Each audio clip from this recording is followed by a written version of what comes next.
नमस्कार सर्व पालकांना माझा नमस्कार। आपण इथे बघू शकता RT 25% ॲडमिशन पोर्टल लवकरच चालू होणार आहे। त्यासाठी आपल्याला काही तयारी करून ठेवायची आहे।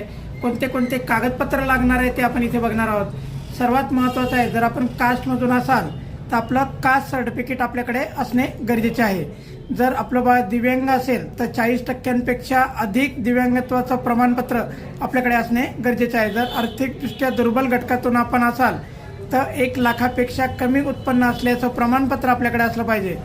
त्याचबरोबर आपल्याला बाळाचं किंवा पालकांचं आधार कार्ड इथे लागत असतं। जन्मतारखेचा पुरावा म्हणून ग्रामपंचायत, नगरपालिका, मनपा यांचा दाखला आपल्याला लागत असतो।